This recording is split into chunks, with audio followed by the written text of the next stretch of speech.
better late than never video. This shit pissed me off video. Yo, Gert. Yo, video. Let me tell you something, all right? The internet has been taken by storm by this debate right here. The 100 men versus one gorilla. Now, if you're asking for my personal opinion, because I know the world had to stop, everyone had to pause what they were doing, everyone had to say, hold on, boys, let's shut it down.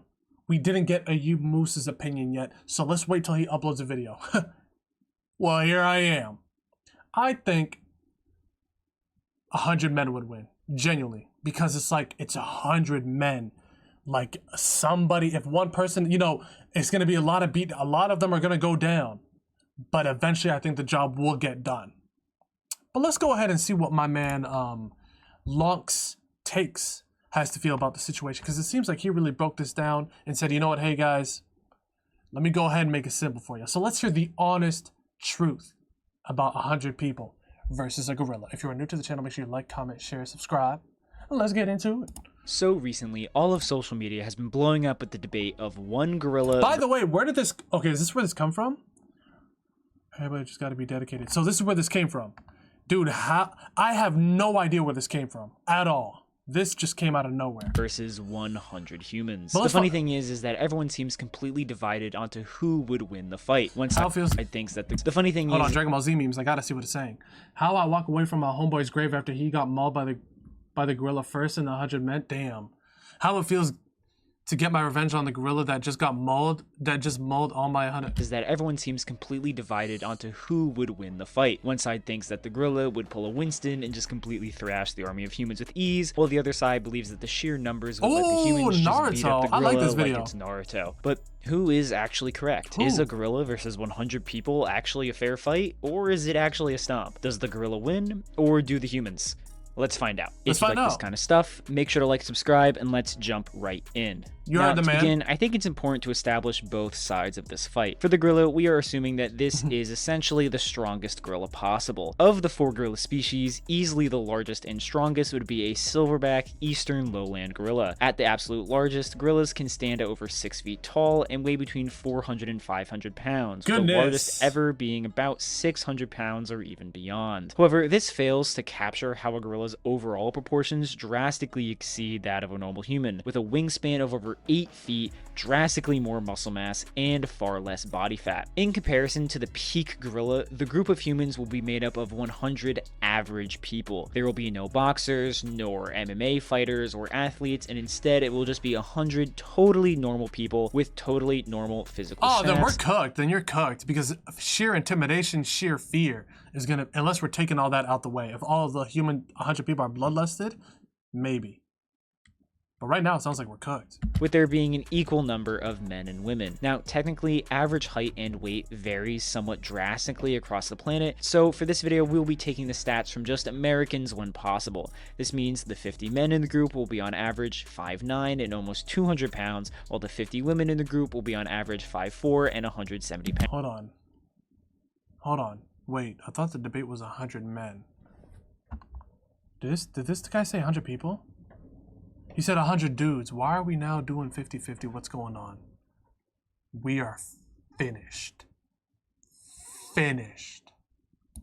Pounds. Now, to be fair, Americans are kind of fat, so ultimately using the statistics of a healthier nation doesn't change these values very much, or the outcome in my opinion. Still, either way, the gorilla is going to be far larger than any single human, exceeding them in height by a couple inches and being casually twice the weight of the average man. Also, just so we're all on the same page, this is what 100 people looks like. It's definitely not a small group, but it's also not a massive crowd by any means. A lot of college lectures have more people than this in them. With that being understood, who wins this?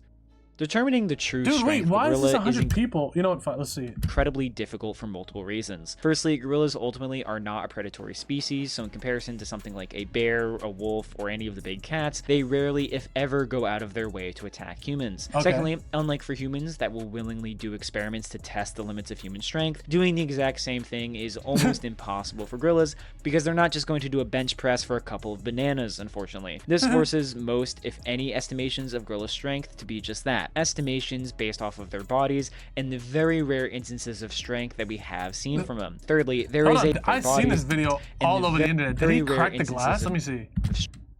Oh my god, he did. Holy shit. Oh my god, bitch, that could have been bad fucking news. Oh my god, that could have been bad news. Strength that we have seen from them. Thirdly, there is a lot of hearsay and misinformation regarding gorillas, with most online sources claiming completely different stats for what gorillas are actually capable of. Finally, a lot of info about gorillas that does exist is oftentimes really old. The biggest issue, though, is that— Oh my god, why did I do— Yo, I was so locked in on the video that genuinely just scared me. Look how big he was when he came out. That does exist is oftentimes really old. The biggest issue, though— Like, where did this big creature just come from on my screen? Is that inconsistent information. For example, one website says they can lift 1,800 pounds, while another claims they can lift more than twice that at 4,000 pounds. Things get even more wild when these resources put it in terms of humans. Some claim that a gorilla is 8 times stronger than an average man. Another claims that they are 4 to 10 times stronger than a human. Another source claims 12 times, with another claiming that gorillas are a whopping 20 times stronger than a human. Clearly, the only consistent thing agreed on here is that gorillas are stronger than humans, but this much variation in number between sources is enough to say that these numbers are completely made up or very unsubstantiated. Right. So let's look to what actual researchers have said about gorillas, or what we have actually— Oh my god, he breaking that shit. Seen them do in real life. Okay, consistently, gorillas have been seen uprooting thin banana trees, shattering protective glass, and have broken human arms in brief attacks. Smaller and weaker primates like chimpanzees have shown feats of strength 2 to 3 times stronger than that of normal human, around 800 to 1,200 pounds. Shown feats of strength 2 to 3 times stronger than that of normal human, around 800 to 1,200 pounds. Given that chimps are less than a quarter of the weight of a gorilla, suddenly the 4,000 pound claims look slightly more valid and would approximately make them 8 to 10 times stronger than a human being lifting wise, though strength and weight don't exactly work like that in a 1-to-1 ratio, clearly. Looking back to older information, the statements get harder to verify, but could also be potentially more legitimate, as these were real interactions in the wild. We have accounts from 19th century explorer Paul Chalu recounting gorillas snapping and bending metal guns with their bare hands, or even an older account from explorer Andrew Patel that recounts that 10 people were unable to pin a gorilla down. Finally, we have more speculative calculations around things like gorilla bite force and punching strength, which is incredibly difficult to calculate without, having the gorilla punch something that actually measures the force. Still, even the most lowball calculations put the gorilla's strength at around 881 joules of force, with the highest being 3,660 joules of force. In comparison, humans output— I really want to see like a gorilla versus, you'll see like a tiger versus a, like a predator prey situation. I want to see a gorilla really like go to work. But I don't think you see that online often, I ain't gonna lie to you. But I want to see a gorilla go into Pound Town. Duh-does. Only about 74 joules with their punches, which would make the potential difference in punch power anywhere from around 10 to 50 times. I don't think really speed is something we really need to talk about here. It isn't like other power scaling topics where either side is like faster than the other or anything like that. Gorillas and humans are simply comparable in overall speed, with the gorilla being a bit faster in bursts of muscular power, though such speeds aren't exactly sustainable. So overall, gorillas are stronger, larger, heavier, and more powerful than multiple humans combined. Either way though, are the humans cooked? Let's get into it. Now, in a 1v1, 2v1, or even 10v1, I think the gorilla could pretty easily take it. From everything we've seen, from historical accounts to estimations, a gorilla may legitimately be around 10 times the strength of average humans, making all of these random articles potentially correct even if they were just yapping. Single strikes and bites from a gorilla is going to be breaking bones of whoever is unlucky enough to be in range. As they tend to do, they can also easily grab, lift, and pull around any human they manage to grab. Furthermore, most attacks from a human are simply not going to legitimately harm a gorilla. The difference in the basic lifting and punching power being so immense that the person punching the gorilla would probably hurt their hands more than the gorilla's body. But as the number of humans increases towards 100, things get worse and worse for the gorilla for multiple reasons. Firstly, fatigue. Gorillas are not used to, nor are they really built for long, drawn-out fights. Most conflicts between gorillas only last a couple minutes at most, which is actually true for most humans as well. But while the gorilla might tear through 20, 30, 40 50 people,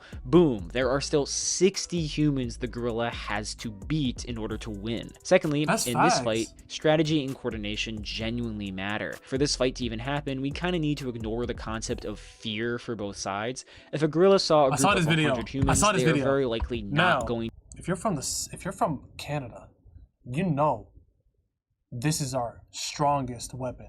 These are our strongest allies. You know why? Because we beef with them on a daily basis, going anywhere. Trying to walk on a bike path?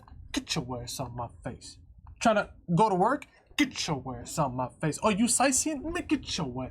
They own us. And not only that, they're government protected animals. I want to grab them by their... But we can't do that.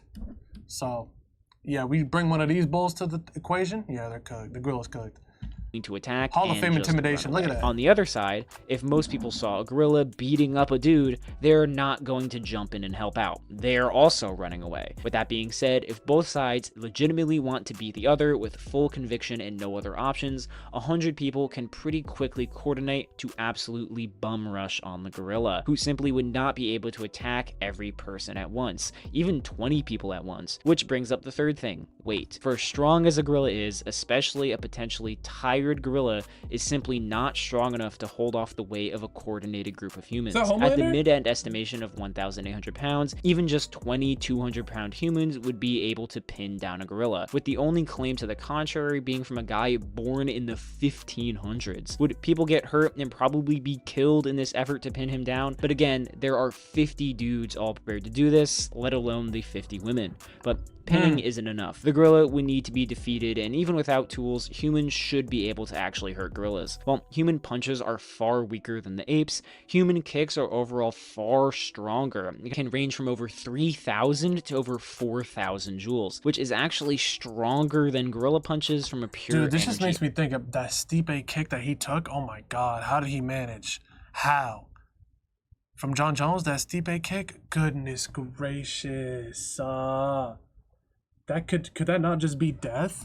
Output standpoint, as crazy as that sounds. So while yes, one guy randomly kicking a gorilla would probably do nothing, several dozen people all kicking at a gorilla's head while he's already pinned down would eventually take him out. So yes, 100 humans could beat a gorilla. If gorillas were truly a threat to literally 100 humans at a time, there would be far more stories of gorillas actually, killing humans, while we have stories like this for elephants or bears. So bottom line is this: humans most likely win, but you don't want to be at the front of the crowd when you're staring down a silverback. If you made it this far, thank you so much for watching. As always, thank you to my members, and I'll catch you guys in the next one. I knew it, bro, because you got to think about it. That's a lot of brothers on a field ready to go down. But then again, he said 50 people. I'm gonna be honest, if you're considering the fear factor, we're cooked. But if it's like 100 people who don't care if they win, die, live or die, like it's like you have to fight, and all of them have that same mentality. Oh yeah, I think they'd win. But anyway, if you enjoyed the video, make sure you like, comment, share, subscribe. Me your boy, you Musa. One time, fellas.